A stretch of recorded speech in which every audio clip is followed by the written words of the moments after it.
ఒక చిన్న ఊరిలో ఒక చిన్న పిల్లవాడు ఉండేవాడు. అతని పేరు రాజు. రాజుకు ఎప్పుడూ సోమరితనం చేయడం ఇష్టం. అతను ఎప్పుడూ చదువుకోవడానికి, పనులు చేయడానికి బదులు ఆటలు ఆడుకోవడం మరియు చెట్టు కింద కూర్చుని సమయం వృథా చేయడం ఇష్టం.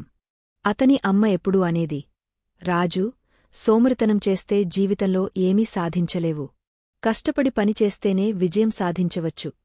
కాని రాజుకు అమ్మ మాటలు గట్టిగా గుర్తు ఉండేవి కావు. ఒకరోజు ఊరిలో ఒక పెద్ద పందెం ఏర్పాటు చేశారు. అందరూ ఆ పందెంలో పాల్గొనాలని ఆశిస్తున్నారు. పందెంలో గెలిచిన వారికి ఒక బహుమతి ఇవ్వబడుతుంది. రాజుకు కూడా ఆ పందెంలో పాల్గొనాలని ఇష్టముంది. కాని అతను సోమరితనం వల్ల ఏమీ చేయడానికి సిద్ధంగా లేడు. అప్పుడు ఒక తెలివైన ఆలు రాజుకు చెప్పింది, రాజూ, సోమరితనం చేస్తే ఏమీ సాధించలేవు. కష్టపడి ప్రయత్నిస్తేనే విజయం సాధించవచ్చు.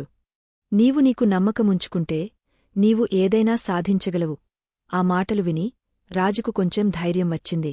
రాజు ఆ రోజు నుండి తన సోమరితనాన్ని వదిలేసి కష్టపడి ప్రయత్నించడం ప్రారంభించాడు.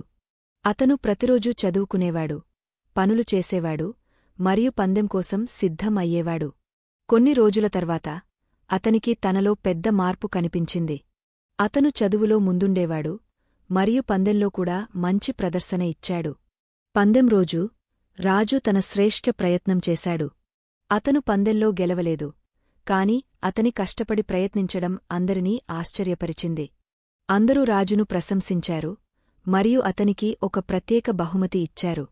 ముగింపు: సోమరితనం చేస్తే ఏమీ సాధించలేము. కష్టపడి ప్రయత్నిస్తేనే విజయం సాధించవచ్చు. కాబట్టి ఎప్పుడూ కష్టపడి పని చేయండి మరియు మీ లక్ష్యాలను సాధించండి.